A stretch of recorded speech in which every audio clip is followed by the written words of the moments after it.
President, Your Excellency, I want to state very clearly here that Zambia reaffirms its unwavering support for the total lifting of sanctions against Zimbabwe.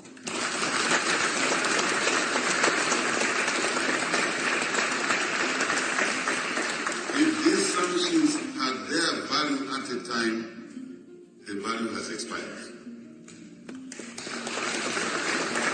We need Zimbabwe to exercise its desire to develop the economy, to support its people. Sanctions are standing in the way. I must say, Mr. President, those sanctions on Zimbabwe affect us because they limit what we can do with each other. So we have a vested interest. So that's our call. And that's why I acknowledge the media. Please carry the message.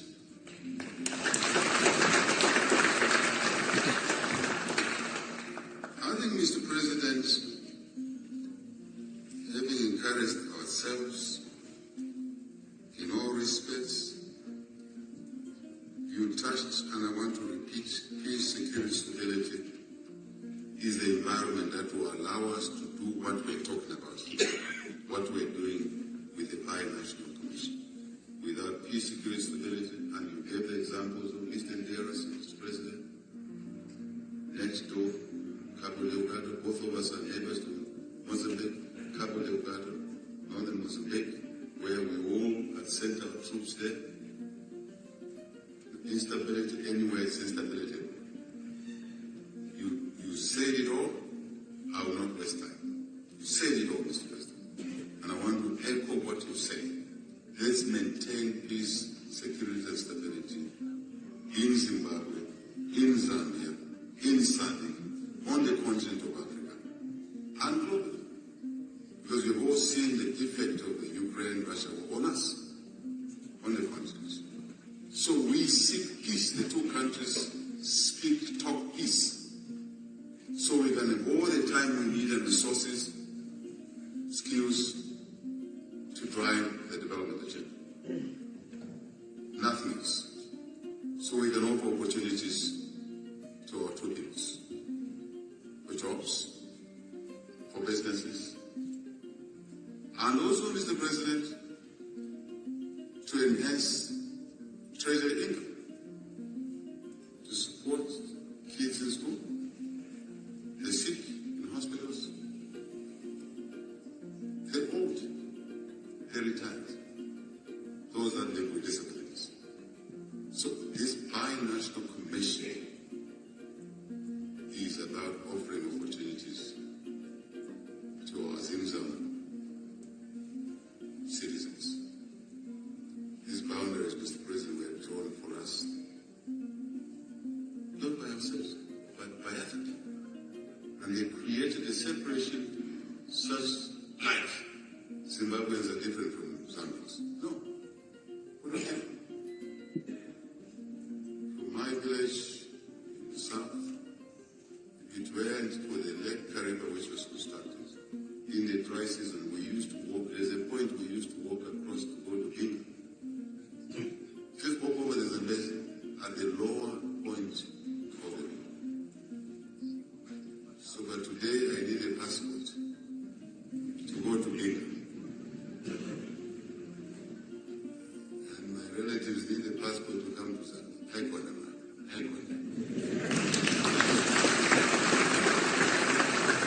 So, Mr. President, we celebrate the Univisa.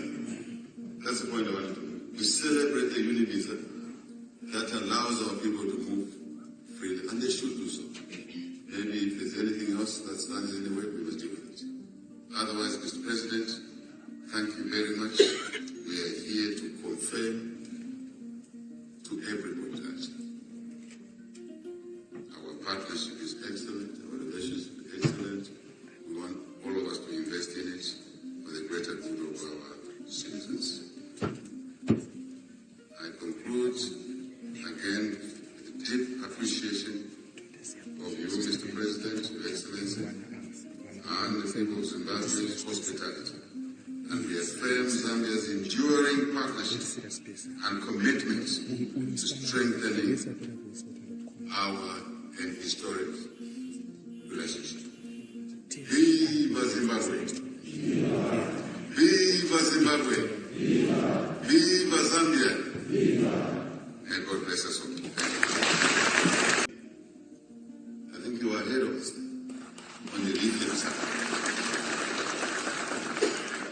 Just to let you know, Mr. President, we've embarked on a nationwide, the whole of Zambia's 752,000 square kilometers. We are doing a high-resolution geophysical map.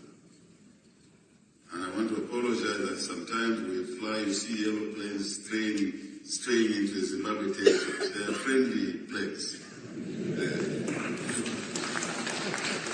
We are doing the high-resolution geophysical map. And we know that some of our mineral endowment in Zambia stray into Zimbabwe. I'm talking of seeds. And it's true that Zimbabwean mineral occurrence is also the veins coming to Zambia. That's true. So we would like to manage these resources together. Mr. President, exploit them in a way that will benefit the Zimbabwe economy, the Zambian economy, and our two peoples to help grow our economies. So, and that also entails security cooperation, Mr. President. We chatted about it in our holding room there. We would like the two security groups, and we broadly say security, all types of security, to deepen your cooperation. That's our instruction. That's our instruction. Where you feel there's a gray area, reach out to each other, conduct joint assessment missions. Welcome to do that in Zambia. And I know we're welcome to do that in Zimbabwe. And I say joint, so that you can fill the gaps on information, gray areas, and you create an environment for the two countries to focus on our growth agenda for the Zim-Zam economy. You heard what I said, Zim-Zam economy. Our two economies. Mr. President, you touched on a very important issue, skills. Our young people, these Gen Zs, we want to keep them in school longer. Technical colleges and others. And our colleges in Zambia, and I know in Zimbabwe, are open both to Zimbabwean and Zambian students. And that's happening already. That's happening already. Mr. President, the new generation is following in the footsteps of those that came before them. I want to remind the President, and through him, you, who are seated here today. One time we had a meeting in Kasane, in Botswana. 4 of us. President Nanga was here. President Hagegengo, elect of Namibia. President of Botswana, Masisi, and myself. And the conversation started going, talking about schools, universities. And of the 4 of us, there was only one Jew in Jerusalem who was not part of what was common between the rest. So President Gengo, President, may so rest in peace, President Mnangagwa, and myself, all were connected to the University of Zambia. All of us. Because he graduated long before me. So he's my senior even at the university. As he is my senior in the presidency. So it just shows that these institutions are open to all our people of the two countries. I return to the table guiding the ministers, PSs, technical people. Get the job done in your area, in your functional responsibility, to grow this partnership. And the Binational Council provides a platform to do that. Take the duties between our two businesses. Take the duties out. Take the tariffs. While others are imposing tariffs, let's take the tariffs out.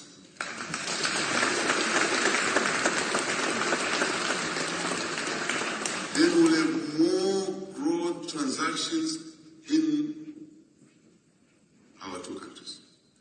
Mr. President, we are talking of the Africa Free Trade. Africa trades the least with itself as a continent. And we are all guilty because we don't trade as much between Zambia and Zimbabwe. So if we are talking of Africa Free Trade Area, it must start with Zimza and other neighbors. So I believe the teams before us have done the job to open up trade. And Mr. President, Your Excellency, I have also a naughty message to give to our business community. That we two countries would like to see more joint investments in businesses in Zambia, Zambian businesses, Zimbabwean businesses, in businesses in Zimbabwe. We want to see more. When we talk of foreign direct investment, let's not think of Europe. Let's think of Zim-Sam. When we pool our capital together, it will be available quicker than waiting for longer periods through lengthy processes, checks here and there. Yet, if our two businesses, groups of businesses, work together and consciously, deliberately, intentionally decided that they will do more investments together in the two countries, and we can look beyond the two countries. Botswana, Eswatini, Lesotho, Mozambique, Malawi, South Africa, of course. We as a region, SADC will get stronger. The population is there. 350 million people plus in our SADC. It's our market. And Mr. President, in Zambia, we get angry. We don't want to hear anyone talking of us as a landlocked country. Zim-Zam, we are land-linked countries. Excellent locations. No one can demean us. Because the transport corridors come through us. Top of transport corridors, they come through us. So I think the ingredients are there, Your Excellency. I'm only emphasizing things you touched on. Let's get on the job. Private sector. Business to business transactions. Business to government transactions. Call it anything.